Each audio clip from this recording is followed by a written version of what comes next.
আসসালামু আলাইকুম।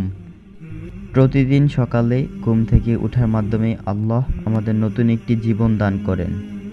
এই মূল্যবান সময়টি মহানবী সাল্লাল্লাহু আলাইহি ওয়াসাল্লাম কীভাবে শুরু করতেন এবং কোন দোয়ার মাধ্যমে আল্লাহর শুকরিয়া আদায় করতেন তা জানা আমাদের জন্য অত্যন্ত জরুরি। সুপ্রিয় দর্শক, চলুন জেনে নিই ঘুম থেকে ওঠার পর প্রিয় নবীর আমলসমূহ। রাসূল সাল্লাল্লাহু আলাইহি ওয়াসাল্লাম ঘুম থেকে জেগেই প্রথম যে কাজটি করতেন তা হলো নিজের হাত দিয়ে মুখে ঘুমের আবেশ মুছে ফেলা এবং আল্লাহর প্রশংসা করা। আলহামদুলিল্লাহিল্লাযী আহইয়ানা বা'দামা আমাতানা ওয়া ইলাইহিন নুশুর। অর্থাৎ সকল প্রশংসা আল্লাহর জন্য, যিনি আমাদের মৃত্যুর পর পুনরায় জীবিত করলেন এবং তারই দিকে আমাদের ফিরে যেতে হবে। সহিহ বুখারী ৬৩২৪। দোয়া পড়ার পাশাপাশি রাসূল সাল্লাল্লাহু আলাইহি ওয়াসাল্লাম আরও কিছু কাজ করতেন।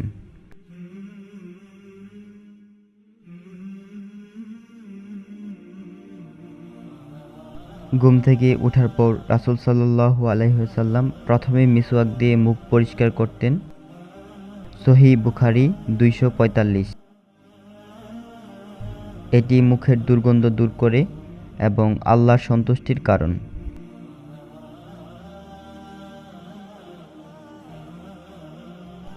আমাদের প্রিয় নবী রাতে বা ভোরে ঘুম থেকে জেগে আকাশের দিকে তাকিয়ে সূরা আল ইমরানের ১৯০ নম্বর থেকে শেষ পর্যন্ত তিলাওয়াত করতেন।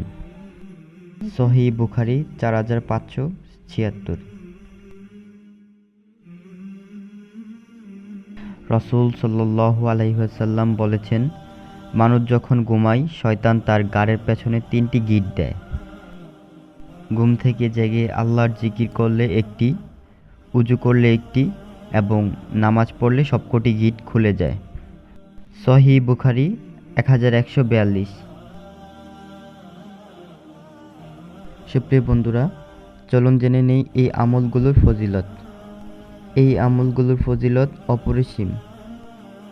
মানসিক প্রশান্তি, পুরো দিনটি আনন্দ ও প্রফুল্লতার সাথে কাটে। শয়তান থেকে সুরক্ষা, শয়তানের আলস্য এবং কুমন্ত্রণা থেকে মুক্তি পাওয়া যায়।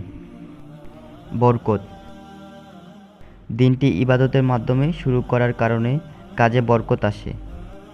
আমাদের একজন মুমিন হিসাবে উচিত প্রতিদিন ঘুম থেকে ওঠার পর অন্তত এই ছোট দোয়াটি পড়া এবং সুন্নাহ অনুযায়ী দিন শুরু করা।